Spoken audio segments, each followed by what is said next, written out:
ibadah ini kalau kita perhatikan di kitab-kitab fikih ya, termasuk juga dalam kitab-kitab hadis, proses penyembelihannya itu tidak disebut dengan kurban, tapi proses penyembelihannya itu disebut dengan udhiyah atau dzabah. Ya, jika disebut dengan udhiyah itu seakar nanti dengan kata duha. Artinya proses penyembelihan yang dilangsungkan di waktu duha. Karena itu idnya disebut dengan Idul Adha. Ya. Nah, duha itu kurang lebih lah batas 2 tombak kalau matahari melewati batas terbitnya. Jadi kalau terbitnya disebut dengan masyriq, tempat terbitnya. Ketika melewati tempat terbit itu, saat masuk tempat terbit kan haram hukumnya salat ya. Ya, sama dengan tempat terbenamnya. Jadi ketika lewat tempat terbit itu ukuran bayangan itu 1 tombak ya, kalau dikonversi kurang lebih 1 jam lah dari tempat terbit itu. Nah, itu kita akan dapati di situ waktu syuruk ya. Jadi kalau dari fajar ke 1 tombak itu satu jam kurang lebih. Jadi kalau subuh misalnya sekarang di Indonesia bagian barat 4.37 misal saja kan, nah, maka kalau diambil 1 jam dari situ ya 5.37 itu sudah masuk waktu syuruk. Nah, itu lewat 1 tombak dari waktu terbit. Jadi kalau misalnya diambil 1 tombak lagi, taruhlah diambil kemudian 15 menit atau 30 menit dari situ. Jadi kalau setengah 6 tambah 30 menit sekitar jam 6 ya. Nah, itu sudah masuk waktu duha. Jadi kalau tadi itu awal duha, kalau sekarang masuk ke awal ke pertengahan duha, sekitaran jam 6 sampai ke setengah 7. Ya, jam 6 sampai ke setengah 7. Jadi kalau kita ambil misalnya waktu salatnya berdasarkan mengacu kepada hadis Idul Adha itu ya 1 tombak, maka ditunaikannya kurang lebih bisa sudah mulai jam 6 kurang seperempat atau jam 6. Supaya apa? Supaya jam setengah 7 ke jam 7 itu sudah bisa menyembelih. Itulah sebabnya kenapa disebut udhiyah, disembelihnya itu di waktu awal duha sehingga sholatnya disegerakan. Ya, itu bedanya dengan Idul Fitri. Kalau Idul Fitri kita makan dulu. Jadi idnya dirayakan fitr dengan makan terlebih dahulu untuk menunjukkan bahwa puasa sudah selesai. Sekarang sudah tidak puasa lagi, maka kemudian membatalkan terlebih dahulu, makan terlebih dahulu, baru kemudian setelah itu agak senggang berangkatlah ke tempat sholat untuk menunaikan sholat id, sehingga idnya disebut Idul Fitr. Tapi Idul Adha berbeda. Idul Adha itu awalnya ini konsep awal ya, konsep awalnya itu makannya setelah mendapatkan yang disembelihan. Jadi kenapa sholatnya dipercepat, disembelih kemudian di waktu duha, lalu setelah itu supaya cepat disembelih itu dimasak, bisa dikonsumsi. Jadi yang pertama dimakan itu adalah yang dari hasil sembelihan. Ya, tapi berjalannya waktu memberikan kesan bahwa ini dulu bila itu mudah untuk dilakukan. Bila kemudian tidak mudah untuk dilakukan dan berbeda situasinya, maka tetap menjadi amalan sunnah, tetapi barangkali yang dikonsumsinya berbeda. Yang penting ada sesuatu yang dimakan. Jadi sunnahnya dari sebelum sholat id itu tidak makan dulu ya, baru setelah menunaikan sholat id makan, sekedar untuk mengikuti tuntunan sunnah Nabi Sallallahu Alaihi Wasallam. Bisa misalnya makan apa saja yang kira-kira bisa untuk dimakan. Yang saya ingin katakan adalah kenapa disebut dengan udhiyah, proses penyembelihannya ingin memberikan kesan bahwa sembelihannya berlangsung di waktu duha. Kemudian prosesnya sembelihannya disebut dzabah namanya. Dzabah itu untuk hewan yang dijatuhkan dulu. Jadi kalau ada sapi, kerbau, kambing dan sejenisnya kemudian akan disembelih dan dia dijatuhkan terlebih dahulu baru kemudian disembelih, itu disebut dengan dzabah dari kata dzabaha. Tapi kalau hewannya tidak dijatuhkan dulu ya, langsung disembelih dalam posisi dia berdirinya, biasanya unta yang seperti itu disebut dengan nahar. Di surat Al-Kautsar itu kita dapatkan kata nahar, inna a'tainakal kautsar fashalli li rabbika wanhar. Jadi spirit ayat ini ingin mengatakan kalau kita sudah diberikan oleh Allah karunia berlimpah, sudah sukses, kan? Jangan lupa sama Allah yang menitipkan. Toh kan sebelumnya kita berdoa, banyak minta sama Allah, begitu dikasih lupa sama Allahnya, ya. Maka cara mensyukuri semua nikmat ketika diberikan itu perbanyak konektivitas dengan Allah. Yang pertama adalah ibadah lewat fisik, salat, fasalli, banyak salat, tambah tahajud, tambah salat sunnah. Kemudian yang kedua, beribadah lewat harta. Yang enggak semua orang bisa lakukan, wanhar. Ya, di era Nabi itu menyembelih unta termasuk yang paling tinggi karena unta kan nggak semua orang bisa dapatkan, ya. Jadi maksudnya apa? Kalau sudah sukses, jangan murah dalam berbagi. Toh yang dititipkan pun bukan punya kita juga. Supaya harta bertambah, Allah makin sayang, ya semakin banyak berbagi. Itu 2 sikap bagi insan beriman. Singkatnya, dalam narasi baik di Quran ataupun di hadis tidak ditemukan kata korban. Sekarang kenapa menggunakan kata korban? Ya, dan tema besarnya pun tebar kurban, ya kan? Bukan tebar hewan, ya kan? Tebar kurban, dan bukan tebar zabah, bukan tebar udhiyah. Nah, di titik ini yang ingin saya garis bawahi, dan saya akan sedikit mengilustrasikan, barangkali juga sedikit berdiri supaya saya bisa menuliskan sesuatu yang Bapak Ibu bisa lihat. Dan ini titik yang paling penting. Kalau tidak ada ini, saya tidak akan adakan Zoom. Ya, cukup bagi Bapak Ibu kemudian menitipkan barangkali, lalu kita berikan waktunya, lalu diberikan bimbingan doanya, dihafalkan, selesai. Tapi ini yang ingin saya pastikan, jangan sampai, mohon maaf ya, usaha yang kita optimalkan baik dari hartanya, kan tidak mudah itu untuk mendapatkan harta yang dimaksudkan, ya. Kemudian juga waktu dan sebagainya tidak sia-sia. Nah, jadi saya ingin fokuskan satu titik yang paling penting, bahwa kata kurban, ya kurang lebih begini ya, kalau kita tuliskan kurban. Nah, ini dari bahasa Arab, tulisannya seperti ini, ya, kurban, ya, jelas ya? Baik, ini asalnya seperti ini, berasal dari akar kata qaf, ra, dan ba, qoroba.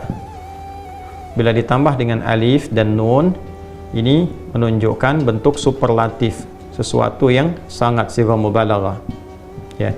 idh qarraba qurbanan fataqabbala min ahadihima wa lam yataqabbal min al-akhar. Demikian di Al-Maidah itu.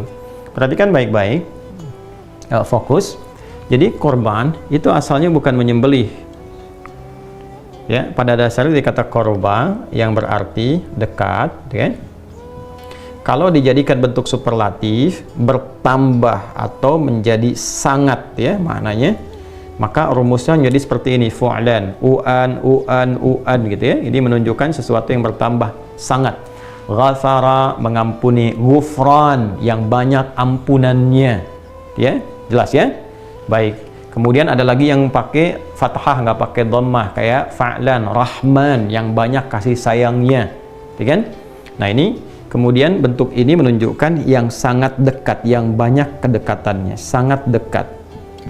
Nah, jadi ibadah kurban ini bila dikerjakan dengan benar, goalnya itu adalah membangun kedekatan yang lebih dengan Allah Subhanahu wa Ta'ala. Jadi orang yang mampu melakukan ibadah yang dimaksudkan, maka ciri kesuksesan utamanya itu bukan berapa banyak, berapa besar, ya, berapa berat hewan yang kemudian disembelih, tapi bagaimana ia bisa mengambil hikmah dari proses itu sehingga bisa membangun kedekatan lebih antara dirinya dengan Allah Subhanahu wa Ta'ala. Bahasa paling simpelnya adalah pasca ibadah ini dirinya menjadi semakin dekat dengan Allah. Nah, ukuran kedekatan itu kan nanti ada dua, ya. Yang pertama, bertambah ibadah ritualnya sebagai bentuk ketawakalannya kepada Allah, konektivitasnya kepada Allah. Salatnya semakin bertambah, gitu kan? Bacaan Qur'annya semakin rajin, ya. Kemudian turunan-turunan yang kira-kira menghubungkan kita dengan Allah Subhanahu wa Ta'ala. Dan yang kedua adalah hadlu minan nas. Jadi hadlu minallah tadi yang pertama. Yang kedua hadlu minan nas, ya, bertambah baik dengan sesamanya, di keluarganya, hubungan dengan tetangga, kerabatnya, dan sebagainya. Itu ukuran spesifiknya. Sehingga orang-orang yang punya kedekatan lebih dengan Allah Subhanahu wa Ta'ala, dua sisi ini pasti akan terlihat baik dalam menjalani kehidupannya. Ini gambaran pokoknya. Nah, sekarang pelajaran besarnya adalah bagaimana proses ibadah, sekarang kan sedang ibadah, yang sedang kita tempuh ini, ya Bapak dan Ibu sekalian, bisa menghasilkan satu goal, satu capaian yang tadi telah kita harapkan. Nah, karena itulah kemudian Nabi SAW memberikan langsung petunjuk yang detail sekali dari persiapan di hari pertama, hari kedua, hari ketiga, sampai menjelang hewan itu disembelih. Oke? Baik, sekarang kita akan ambil kepada aspek pokok langsungnya dulu, ya. Dari sejak Bapak Ibu melakukan akad nih, ya, akad untuk menyembelih atau ikut dalam proses ibadah kurban ini. Jadi akad itu dilangsungkan dengan menyampaikan uangnya, terus terjadi kemudian hewannya diikat untuk disembelih. Diikat itu maksudnya lewat akad. Ini hewan terikat akan disembelih atas nama Bapak Ibu sekalian. Maka dari proses itu terjadi, mulailah muncul kemudian bimbingan dari Nabi SAW sampai ke hari ini, sampai hewan disembelih nanti, ya. Bukan sampai tanggal 10, ingat. Sampai hewannya disembelih. Nah, apa itu? Termaktub dalam hadis Sahih Muslim, nomor hadis 1977. Kita coba cek dulu, ya. Ada Sahih Muslim, saya bisa bacakan, tapi barangkali untuk menguatkan pada Bapak Ibu sekalian, kita bisa cek paling kanan di pertengahan nomor hadis 1977. Coba kita cek. Nah, ini dia. Jadi ya, nanti kalau punya kitabnya silahkan dicek. Kitab Sahih Muslim nomor hadis 1977 ya, di subtopik yang ketujuh. Babu nahyi man dakhala alaihi ashru dzulhijjah wa huwa yuridu at-tadhhiyah an ya'khudha min sya'rihi aw adfarihi syai'a. Ya, bab petunjuk pedoman bagi orang yang telah memasuki 10 hari pertama bulan Dzulhijjah, kemudian ia menginginkan atau berminat untuk menyembelih hewan kurban, ikut program ya di situ. Ya, maka sepanjang ia sudah berakad itu, sudah siap itu, ya dia dianjurkan untuk tidak memotong atau mencukur baik semua rambut yang melekat pada tubuhnya ataupun kuku yang melekat pada tubuhnya. Saya sampaikan hadisnya. Saya langsung cepat saja kepada rawi yang terakhir, yaitu keluarga terdekat Nabi sallallahu alaihi wasallam. Ini as-1, ya, an Ummi Salamah radhiyallahu taala anha, dari Ummi Salamah radhiyallahu taala anha, anna Nabi sallallahu alaihi wasallam qala, beliau menyampaikan, Nabi sallallahu alaihi wasallam bersabda, idza dakhalatil ashru wa arada ahadukum an yudhhiya fala yamassa min sya'rihi wa basharihi syai'a. Qila li Sufyan fa inna ba'dahum la yarfa'uhu qala lakinni arfa'uhu. Ya, secara singkat, jika telah masuk 10 hari pertama bulan Dzulhijjah, ya di tanggal 1 sampai dengan tanggal 10 nanti, wa arada ahadukum an yudhhiya, dan ada di antara kita yang sudah berniat, berencana gitu kan untuk mengikuti proses penyembelihan, dalam arti ikut ibadah kurban seperti yang kita istilahkan, fala yamassa min sya'rihi wa basharihi syai'a, maka Nabi menganjurkan, ini sunnah ya, hukumnya sunnah yang sangat ditekankan, sunnah muakkadah, untuk tidak menyentuh, maksudnya tidak mensyukur kan seluruh rambut yang melekat pada tubuhnya, kemudian juga dan tidak memotong kukunya ya. Ini gambaran yang pertama. Nah, saya ingin sampaikan begini, jadi ada sunnah yang pertama, dianjurkan sampai hewan kurbannya disembelih. Nah, hewan kurban disembelih sekali lagi untuk semua program yang melekat bagi kita semua. Insya Allah hewan kurbannya dia disembelihnya di hari Kamis ya, sesuai dengan jadwal. Bila ada perubahan sesuai dengan daerahnya, itu akan diinfokan segera. Tapi insya Allah tidak ada yang disembelih besok ya, sekalipun menunaikan sholatnya misalnya ada yang besok, tapi disembelihnya pada hari keesokan harinya untuk menyiapkan lebih mudah lagi gitu ya, supaya juga diinfokannya bisa serentakkan kurban itu luas, sehari ke-10, 11, 12, 13. Jadi kalau ada kesibukan di hari saat menunaikan sholat, maka keesokan harinya itu bisa lebih lapang. Nah, kemudian, nah jadi sampai hari disembelih itu, begitu diinfokan hewan Bapak Ibu disembelih, nah, sampai ke titik itu jangan dulu potong kuku ya, termasuk rambut yang melekat di tubuh ya, bukan bulu. Kalau bulu itu ayam, unggas ya, sapi ya, itu bulu. Kalau di manusia itu rambut ya, jadi tidak dipotong dulu. Kuku juga jangan dulu dipotong dulu ya, ini jangan dulu dipotong. Kemudian yang melekat di tubuh jangan dipotong dulu sampai nanti hewan korbannya itu disembelih.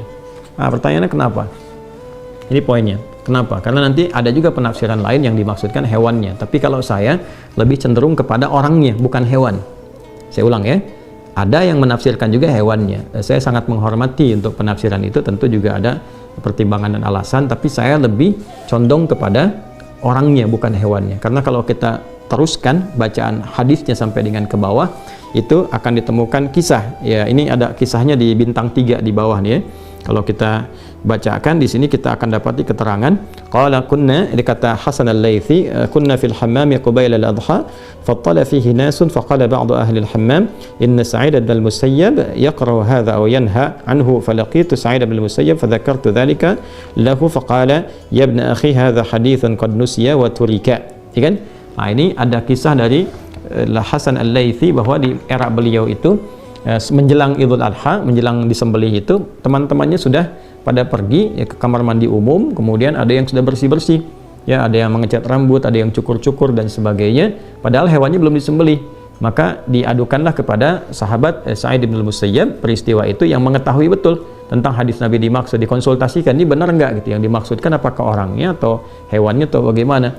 Maka komen beliau menyampaikan bahwa hadza haditsun qad nusya, atau riwayat lain qad turika, oh ini tidak tepat ya, ada hadis yang banyak dilupakan. Artinya apa? Yang dimaksud jangan dipotong dulu ya. Jadi ini asbabul wurud yang terkait juga dengan hadis dimaksud. Pertanyaannya kenapa? Ya, saya ulangi pertanyaannya kenapa? Disunnahkan ya, bukan hukumnya haram.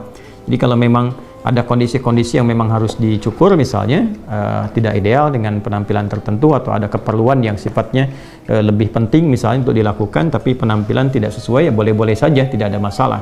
Tapi yang dimaksud adalah ya ini yang ingin saya tekankan.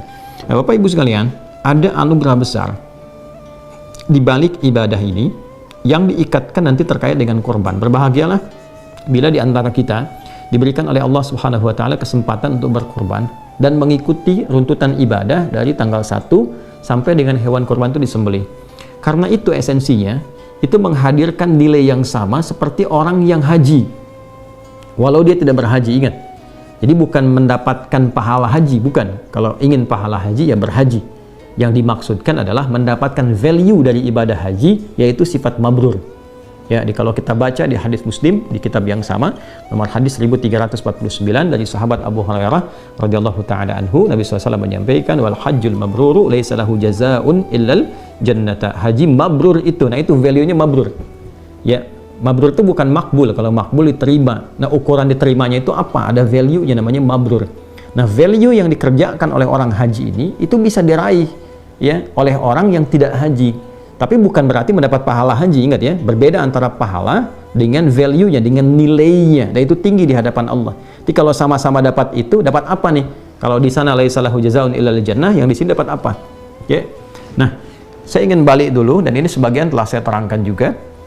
Jadi puncak haji itu kan di tanggal 9. Sekarang nih ya, yang pada wukuf, sebentar lagi selesai, akan lontar jumrah. Nah, untuk menuju tanggal 9 itu, Allah meminta kepada mereka semua untuk menunaikan dan memperkuat ibadah disebut dengan takwa. Itu ada di Quran surah kedua Al-Baqarah ayat 197. Wa tazawwadu fa inna khairaz zadit taqwa. Orang-orang yang sudah bersiap menunaikan haji, dia sudah miqat, sudah nunggu untuk puncak Arafah itu, maka kata Allah perbanyak ibadah. Perbanyak ibadah, perbanyak ibadah. Supaya apa? Supaya ketika masuk ke tanggal 9 puncaknya sudah ada koneksi yang kuat ya. Sehingga mudah, mau doa mudah, mau istighfar mudah gitu kan. Kemudian mau minta kebaikan-kebaikan mudah. Kalau sebelum tanggal 9 banyak kemana-mana, nggak banyak ibadah, banyaknya belanja, nanti begitu dia wukuf kosong keadaan hatinya. Nah, orang yang tidak menunaikan haji itu mendapatkan porsi isyarat yang sama dari Nabi supaya memperbanyak ibadah ya di awal-awal bulan Dzulhijjah ini.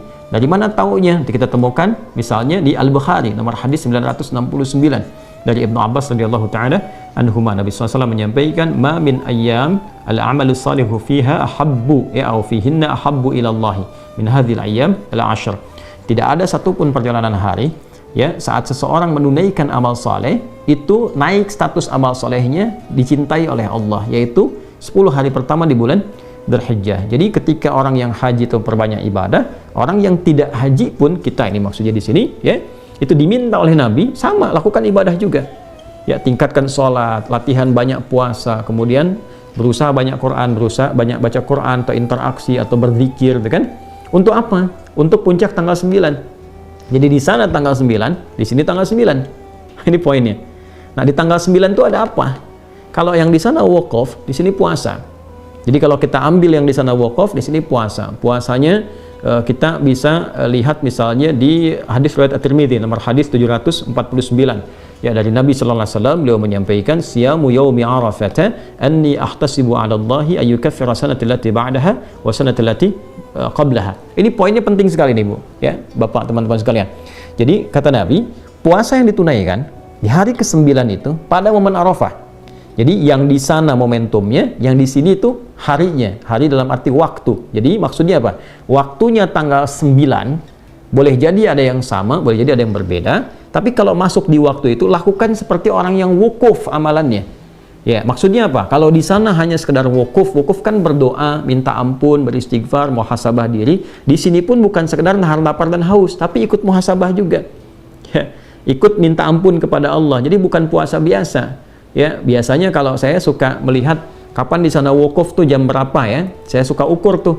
Jadi saya ukur biasanya jam 5 ya, setengah 6 menjelang maghrib waktu Indonesia, kan bedanya 4 jam. Jadi kalau 4 jam ditarik ke sana itu masuk zuhur. Jadi biasanya sudah masuk waktunya khutbah. Jadi begitu sholat sudah semuanya duduk. Nah di sini biasanya saya suka merenung, duduk menghadap ke arah kiblat, kemudian bermuhasabah. Yang dimaksudkan kita puasa tanggal 9, ya, kemudian diisi dengan amalan-amalan seperti orang wukuf. Tapi yang wukuf itu yang di sana, bukan kita di sini. Ya, tapi amalannya bisa kita lakukan serupa. Dalam arti apa? Dalam arti muhasabah, introspeksi diri. Jadi tanggal 9 itu bukan sekedar nahan lapar, haus, tapi banyakin istighfar, banyak minta ampun kepada Allah, berdoa dalam kebaikan. Itu kesan nabinya. Nah, orang-orang yang mampu melakukan itu, ya, maka apa yang terjadi sekalipun dia tidak haji? Kata Nabi sallallahu alaihi wasallam, "Anni ahlasibu 'ala Allah." Aku sangat berharap, bermohon kepada Allah diberikan satu bonus tuh, ya. Ya, pahala dapat dia, tapi apa yang bonus yang Nabi maksudkan di sini? Ayyukaffira sanatal lati ba'daha wa sanatal lati qablaha. Supaya Allah menjaga dia dari perbuatan-perbuatan maksiat setahun ke depan dan menggugurkan dosa-dosanya minimal setahun ke belakang. Ini menarik nih, ya. Jadi kalau berhasil tuh ibadah puasa yang di tanggal 9 itu dan dia bermuhasabah, minimal kan kita mereview dosa apa yang pernah kita lakukan kan? Minta ampunan sama Allah, diingat-ingat hubungan dengan Allah, hubungan dengan makhluk. Itu begitu minta ampun tanggal 9 itu spesial. Makanya para ulama itu sangat meng-highlight sekali, ya, di awal Dzulhijjah itu 9 itu spesial. Kalau bisa sekalipun nggak puasa, tetap kita memperbanyak doa di situ. Misalnya ada di kalangan perempuan akhwat yang sedang haid, misalnya tiba masa haidnya, walaupun tidak menunaikan puasa di dalamnya, tidak terhalang untuk berdoa. Perbanyak doa, perbanyak minta ampun, perbanyak istighfar di situ. Itu potensinya mahal sekali dan yang menyampaikan Nabi. Kan kita ini dinilai dengan iman kita. Ya, awas jangan bertanya bisa begitu, tidak. Ini perkara iman. Karena itu kita beriman, kita meyakini apa yang disampaikan Nabi, maka manfaatkan. Ini semua ulama itu kalau dalam tanda petik, ya, kalau sudah dekat tuh sering teriak-teriak. Dalam tanda petik, teriak tuh maksudnya kencang mengingatkan. Jangan sampai luput. Jangan sampai luput. Kalau luput nunggu tahun depan. Gitu ya. Maka betul-betul optimalkan. Nah, di titik ini ketika kita memohon, maka turun ampunan Allah. Dosa-dosa yang lampau berpeluang diampuni. Ciri diampuni itu apa? Ciri diampuni, hilangkan kotornya, maka muncul baiknya. Nah, kalau benar dia seperti itu, dia akan dijaga oleh Allah sampai setahun ke depan itu jadi orang baik. Lisannya baik, pandangannya baik, pendengarannya baik. Nah, kebaikan yang muncul setelah yang buruk hilang, itu disebut birrun namanya. Birrun. Kalau melekat pada pelakunya, disebut mabrur. Kenapa disebut haji mabrur? Karena haji yang dikerjakan dengan benar itu mampu mengentaskan sifat-sifat buruknya dan mentransformasikan, merubah dia jadi lebih baik. Sehingga disebut hajjul mabrur, hajinya, ya, bukan orangnya. Kalau hajinya berhasil, itu yang dimaksudkan Nabi itu. Kalau berhasil melekat pada orang, maka sifatnya mabrur. Nah, orang-orang yang tidak haji, tadi saya katakan, value dari mabrur itu bisa dia dapatkan. Dengan cara apa? Dia bisa isi sepanjang 1 sampai 9 ini untuk bisa mengevaluasi dirinya. Begitu mendapatkan ketenangan, selesai puasa ada perubahan dalam dirinya, rasa tenang, rasa baik. Nah, itu yang dimaksud birrun. Kalau melekat pada dirinya, maka disebut dengan mabrur. Maka apa yang bisa dia rasakan saat menjalani kehidupan itu lebih baik ke depannya. Kontrolnya lebih baik. Mau bicara yang kurang bagus dijaga jadi bagus. Memandang yang baik, itu yang dimaksud hadis Nabi tadi, terjaga dari dosa sampai setahun ke depan, ya, sampai ketemu lagi, ya, ketemu lagi, Dzulhijjah lagi, tiap tahun dijaga sampai dia meninggal, insya Allah husnul khatimah, ya, husnul khatimah. Nah, yang paling menarik hubungan dengan penyembelihan apa? Kalau selesai wukuf yang haji tanggal 9, itu kan bergerak tuh, ya, ke Masy'aril Haram atau dikenal dengan Muzdalifah, ya kan? Dia berzikir kan, Quran surah ke-2 ayat 198, ya kan? Nah, laisa 'alaikum junahun an tabtaghu fadlan min rabbikum fa idza afadtum min arafatin fadhkurullaha 'indal masy'aril haram. Maka teman-teman yang di sana akan bergerak nanti, ya, ke arah Muzdalifah, kemudian di situ berzikir sampai menunggu nanti menjelang ke fajar. Cari batu kan? Ya, lalu setelah itu ke Jamarat, ya. Melontar. Yang dilontar itu Aqabah tuh, yang besarnya. Ya, bukan yang wusta, bukan yang ula. Saya cepat saja kalau Bapak Ibu teman-teman dapatkan buku yang saya tentang umrah, ya. Kalau ikut program umrah tuh ada buku yang kita berikan yang saya tulis langsung itu.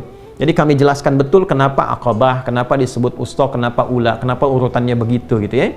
Secara singkatnya begini, kalau Aqabah itu gambaran diri kita. Wusta itu lingkaran dekat. Ula itu faktor terjauh, lingkaran luar. Ya, yang terjauhnya. Jadi kadang-kadang yang membuat diri kita itu kurang baik, kurang dekat dengan Allah, yang pertama adalah ketidakmampuan mengontrol diri sendiri. Nafsu aqabah itu gambaran dari nafsu. Jadi kalau marah itu bukan karena faktor luar pada umumnya, tapi lebih karena ketidakmampuan mengontrol emosi di dalam. Nah, kalau ini baik, kadang-kadang sudah baik nih, tapi mendapatkan lingkaran sekitar yang dekat yang kurang bagus. Ya, misalnya tetangga, misalnya sikap kurang baik, atau bergaul dengan teman-teman dekat kurang bagus, ya. Atau teman-teman dekat bagus, di keluarga bagus, tapi ditempatkan di tempat kerja, ketemu teman jauh, kena pengaruh yang kurang bagus. Yang dekat itu disebut dengan wusta, lingkaran sekitaran. Ula itu yang terjauh. Walal akhiratu khairul laka minal ula. Aqabah itu pribadi. Karena itu dari Muzdalifah yang dilontar itu bukan yang wusta, bukan yang ula, tapi yang aqabah. Dan perhatikan kalimatnya. Bismillahi Allahu Akbar. Bismillahi Allahu Akbar. Bismillahi Allahu Akbar sampai 7 kali. Setelah itu menghadap ke arah Ka'bah, ya, ke Masjidil Haram, lalu berdoa, ya kan? Inni wajjahtu wajhiya lilladzi fataras samawati wal arda hanifan muslima wa ma ana minal musyrikin inna salati wa nusuki wa mahyaya wa mamati lillahi rabbil alamin la syarika lahu bidzalika umirtu wa ana minal muslimin. Baik. Perhatikan baik-baik. Begitu dilontar, lontaran itu dimohonkan dengan doa untuk menggugurkan sifat buruk yang ada dalam diri. Menggugurkan keburukan yang ada dalam nafsu. Baik ya? Ini kuncinya dulu, satu ya. Jadi begitu dilontar, diharapkan kan sifat buruk itu di nafsu, lawannya takwa. Ya, nafsu itu nama lainnya fujur. Fujur itu lawannya takwa. Di Quran surah ke-91 ya, ayat 8. Fa'alhamaha fujuraha wa taqwaha. Ya kan? Jadi kalau di takwa ada jujur, di sini ada dusta. Kalau di sini ada sabar, di sini ada amarah gitu. Nah, ini yang diredam. Begitu dilontar ini naik.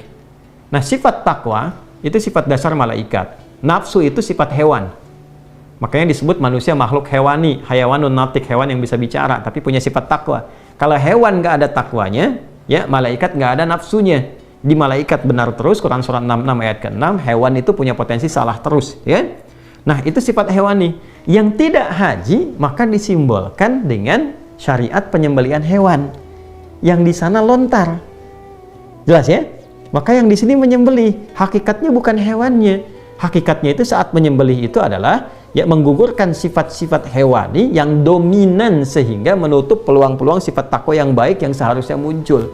Ini kapan bisa terjadi? Kalau bisa kita renungi di tanggal 9. Makanya saat puasa kita muhasabah, apa sih sebenarnya yang menjadikan saya kok bisa terasa jauh dari Allah? Bangun malam tuh kayak susah banget tuh. Mau baca Quran susah gitu kan? Mau zikir kok keras lisannya. Kenapa? Padahal tahu kita mau meninggal, tahu pengen husnul khatimah, tahu pengen menghadap Allah. Kok bekalnya seakan sulit dilakukan? Introspeksi diri. Apa yang menyebabkan itu? Ya, jangan-jangan terlalu ya condong ke urusan dunia, sibuk dengan macam-macam sehingga lupa dengan ibadah.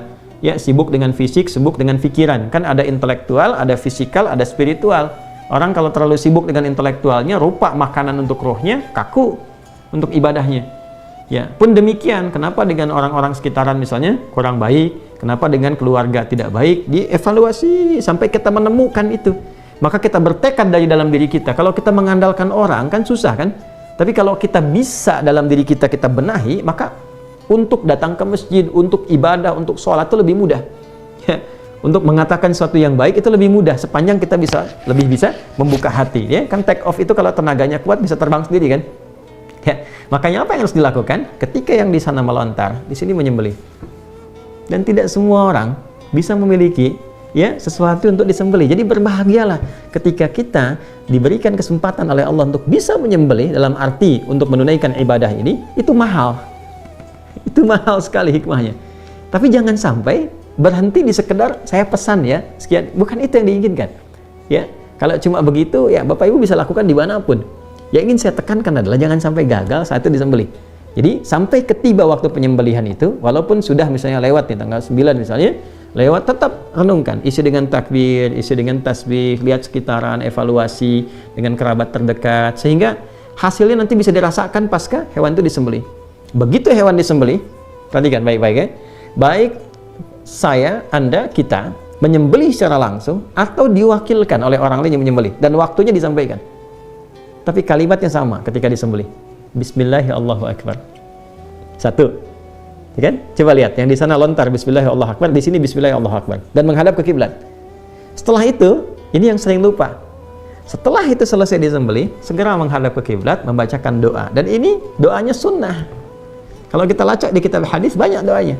Ya, apa doanya? Sama persis dengan orang selesai lontar jumrah, lontar Aqabah, menghadap ke arah kiblat, inni wajjahtu wajhiya lilladzi fataras samawati wal arda hanifan musliman wa ma ana minal musyrikin.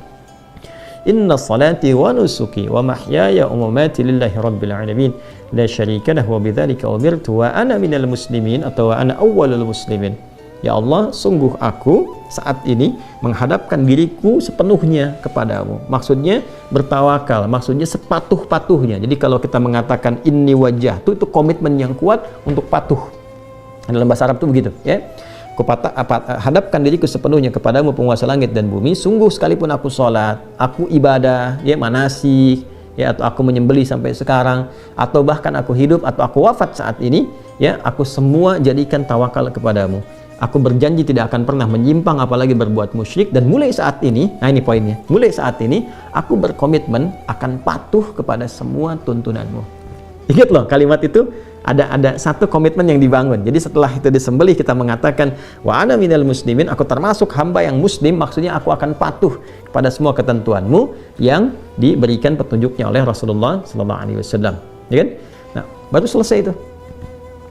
Maka kalau itu udah selesai, lalu dari situ ada feedback pada diri kita. Jadi di sana selesai kan, melontar menghadap ke kiblat, kita selesai menyembelih, menghadap ke arah kiblat, lalu bermohon kebaikan pada Allah Subhanahu wa taala. Nah, titik itulah kemudian yang melahirkan kurban. Titik itu yang melahirkan kurban. Jadi setelah kita merasakan ada keberanian untuk mengevaluasi diri, kita jadi lebih baik, lebih dekat dengan Allah, ya, lebih ringan lisan berzikir, lebih ingat bahwa kita akan pulang, lebih meningkat ibadahnya, lebih nyaman, lebih enak. Itu yang dimaksud dengan kurban. Ya, makanya ibadahnya, kenapa para ulama memperkenalkan nama kurbannya bukan penyembelihannya, untuk memberikan kesan pengingat yang kuat kepada kita. Yang diharapkan itu perubahannya, bukan sekedar hewannya. Kalau mau nyari pahala dengan hewannya sepanjang ikhlas, sumbernya bersih, pahala dapat. Tuh, mau nyari pahala. Tapi kalau kita mau mencari lebih dari situ, supaya mendapatkan percikan keberkahan dari ibadah itu, maka urutan ini setidaknya kita bisa optimalkan. Ya, jadi saya sangat berharap Bapak Ibu sekalian, di sesi ini kan pembekalan menuju ke penyembelihan. Saya harapkan kepada kita semua, ya, dengan izin Allah Subhanahu wa taala, sambil kita saling mendoakan. Yang pertama, coba kita ikuti sunnah-sunnah yang tadi Nabi tuntunkan, karena ini setahun sekali dan tidak semua punya kesempatan seperti ini. Ya, tidak semua punya kesempatan yang serupa. Jadi syukuri ini dengan cara kita optimalkan. Yang kedua, kita saling mendoakan dulu untuk semua supaya Allah kasih kemudahan, ya. Ringankan berbagi, doakan yang di sana, yang di haram, gitu kan, supaya mendapatkan kemudahan dari Allah, diterima ibadah hajinya, gitu kan. Lapangkan. Jadi mendoakan orang lain itu melatih hati kita supaya lunak. Kalau hati kita sudah lunak, sudah enak, itu masya Allah, itu mudah sekali untuk dibawa zikir, ya, dibawa kepada hal yang baik. Lalu minta sama Allah menguatkan diri kita, ya. Ya muqallibal qulub tsabbit qulubana ala dinik, ala iman, ala istiqamah, ala tawakkul ilaik, gitu kan, minta kebaikan. Setelah itu isi perbanyak dengan, kalau kita lihat di Musnad Ahmad itu, dengan takbir, dengan tahmid, dengan tasbih, dengan tahlil, sampai kemudian masuk di penunaian salat, ya, sampai kemudian disembelih, bahkan di 3 hari terakhir. Karena bentuk syukurnya, ya, bertambah takwanya. Jadi kalau nanti selesai kurban, itu ukuran pertamanya nanti 2 hari setelah itu. Jadi begitu selesai kurban, 2 hari, makanya disebut hari tasyrik kan.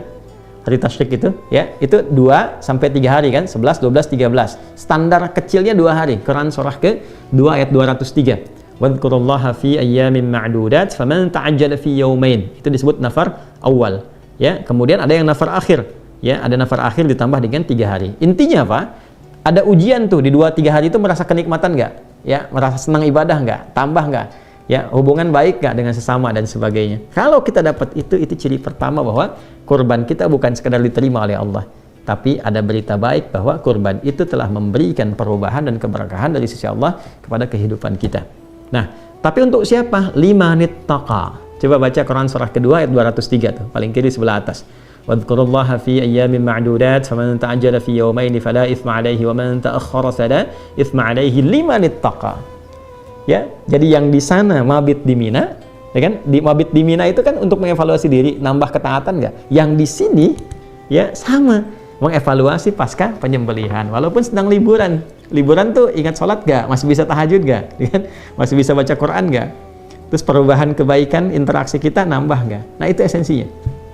Ya, jadi itu hal yang paling penting. Kalau yang lain-lain saya kira standar untuk semuanya, tapi lebih kepada kurban itu kenapa kita ambil judul besar tebar kurban, supaya rasa kasih itu semakin menyebar, kebaikannya semakin meluas, dan kedekatan kepada Allah Subhanahu wa taala semakin tinggi, semakin baik. Ya, itu kira-kira gambarannya. Jadi kita berharap dosa diampuni. Kayak sama, saya pun belum bercukur ya, sama persis. Jadi begitu sudah disembeli baru kita bersih, kita berharap. Supaya apa? Kata sebagian ulama, supaya Allah mengampuni semua bagian tubuh kita dan semua bagian sampai rambut dan kuku sebelum terpisah kita potong. Barangkali ini pernah bermaksiat.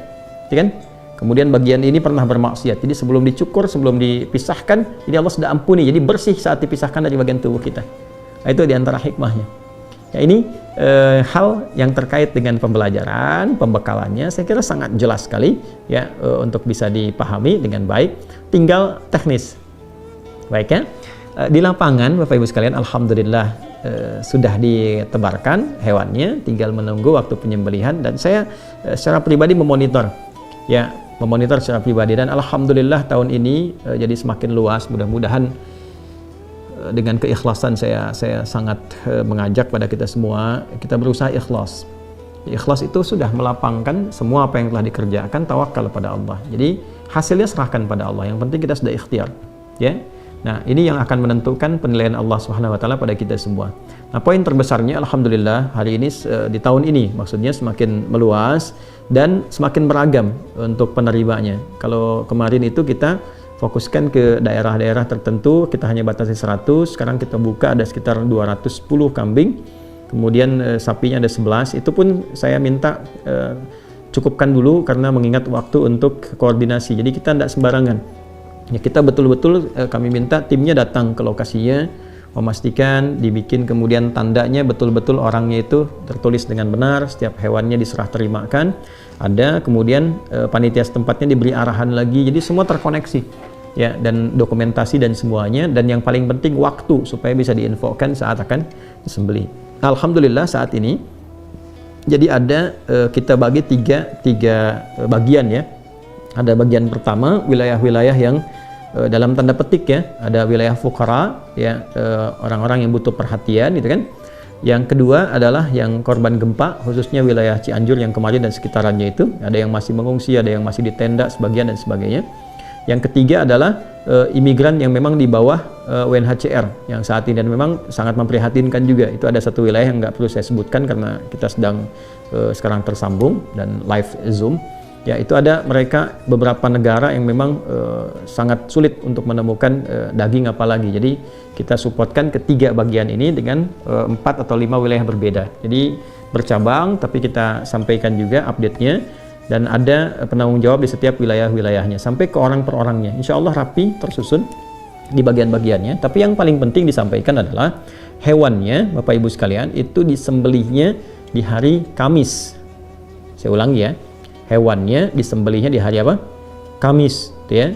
Karena sekalipun ada yang sholatnya hari Rabu, tapi tetap dengan tinjauan 2 hal. Yang pertama itu adalah ke lapangan supaya lebih nyaman, jadi hari Rabu fokus sholat, Kamis menyiapkan. Yang kedua adalah supaya bertoleransi juga, sama-sama saling toleran, ya kan, untuk dengan yang lebarannya di hari Kamis, supaya nyaman. Kalaupun ada menyembelih, rasanya nyaman dan meminimalisir hal-hal yang kurang baik sehingga merusak nilai-nilai kebaikan yang sudah terjalin ya.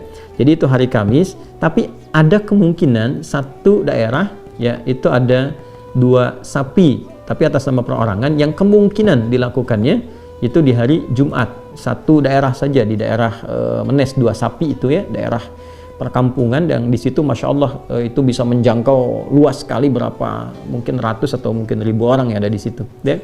Karena mereka akan sholatnya di daerah itu di hari Kamis, kemudian terbiasa di daerahnya menyembelih sehari setelahnya ya. Dan itu Masya Allah, nanti kalau jadi menariknya begini, di daerah itu belajar dari tahun kemarin itu, kalau sudah siap disembelih nanti semua guyub, semua seberapa kampung, jadi satu daerah itu berapa kampung datang tuh, 2-3 dusun. Jadi nanti mereka makan sama-sama pakai alas pisang dan sebagainya. Jadi mereka sudah sembelih, mereka doakan sahibul korbannya, lalu makan sama-sama kampung itu. Masya Allah. Jadi ada yang dibawa pulang, ada yang makan di situ, barang-barang semuanya. Lalu setelah makan mereka mendoakan orang yang berkurban dan sebagainya. Itu luar biasa. Yang penting diketahui waktunya.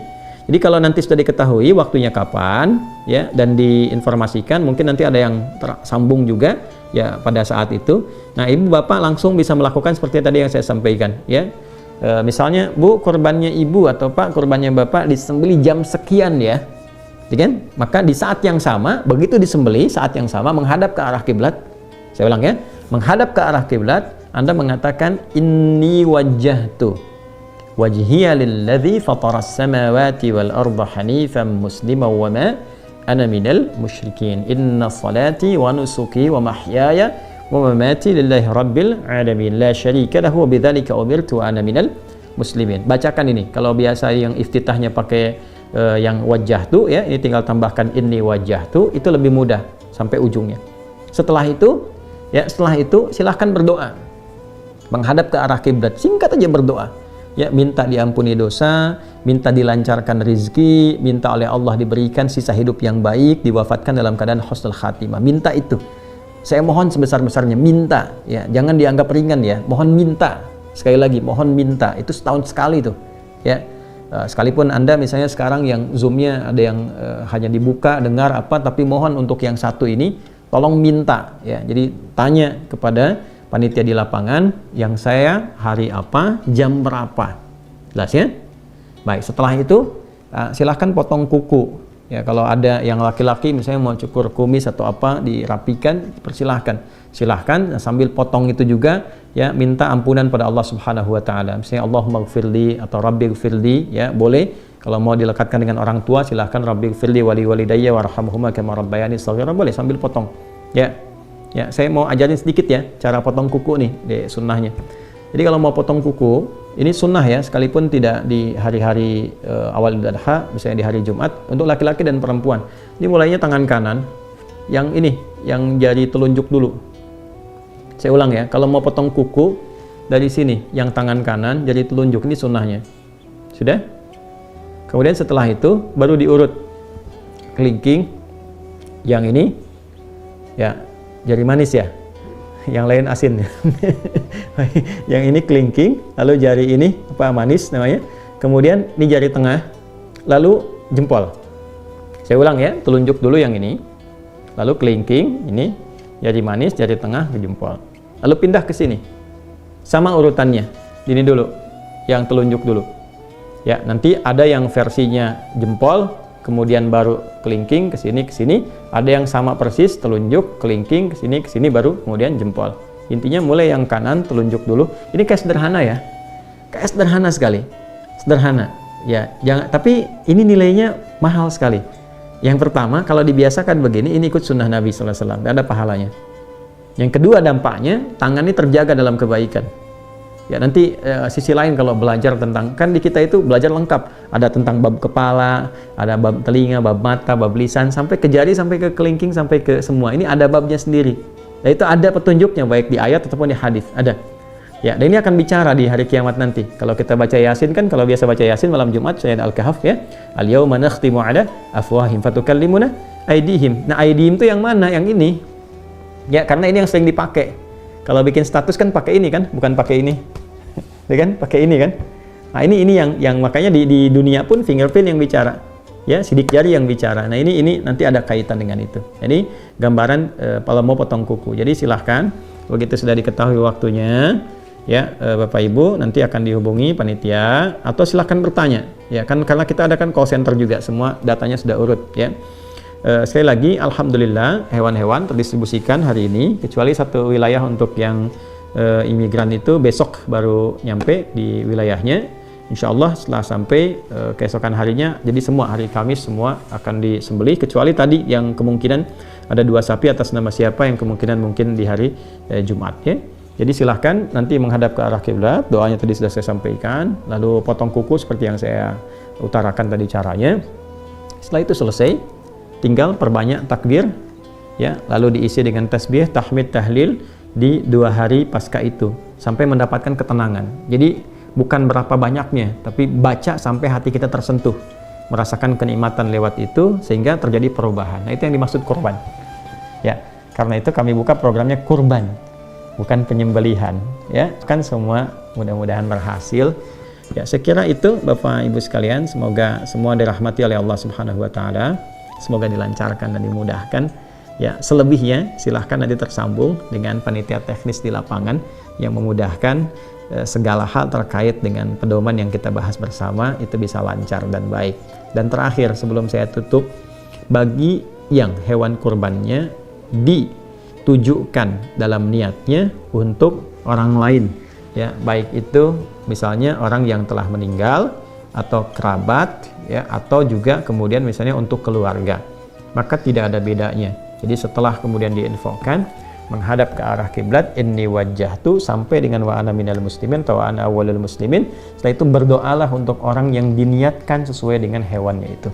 Kalau ayahnya telah meninggal, ya Allah ampuni ayahku, berikan cahaya di dalam kuburnya, berikan tambahan rahmat, ya, atau untuk ibu atau untuk keluarga besar, berdoa untuk keluarga keseluruhannya, ya. Itu catatan terakhirnya. Saya kira itu yang bisa disampaikan. Selebihnya silahkan baca buku yang telah didapatkan. Di situ ada banyak hal yang bisa diraih untuk bisa dipelajari. Semoga Allah memberikan kelapangan pada kita semua. Mohon izin, saya harus ada persiapan karena saya setelah ini ada persiapan untuk keluar kota, dan di situ kita akan menunaikan Idul Adha untuk esok hari. Dan Bapak Ibu silahkan sesuai dengan apa yang ingin dipilihnya masing-masing, ya. Dan dengan itu semoga kita semua dirahmati oleh Allah Subhanahu wa taala. Saya kira saya cukupkan. Terima kasih untuk semuanya. Ya Allahumma taqabbal minna innaka antas sami'ul alim wa tub 'alaina innaka antat tawwabur rahim. Allahumma ij'alna min ibadikas salihin waj'alna ya Allah minal muqarrabin ilaika ya arhamar rahimin. Wa taqabbal minna ibadatina wa 'amalina salih wa qurbanana waj'alna minal muqarrabin ilaika biradak kama tuhibbu wa tarda. Rabbana atina fid dunya hasanah wa fil akhirati hasanah wa qina adzaban nar. Wa sallallahu ala sayyidina Muhammad wa ala alihi wa sahbihi ajma'in. Wa akhiru da'wana subhanakallahumma wa bihamdika asyhadu an la ilaha illa anta nastaghfiruka wa natubu ilaik. Alhamdulillahi rabbil alamin.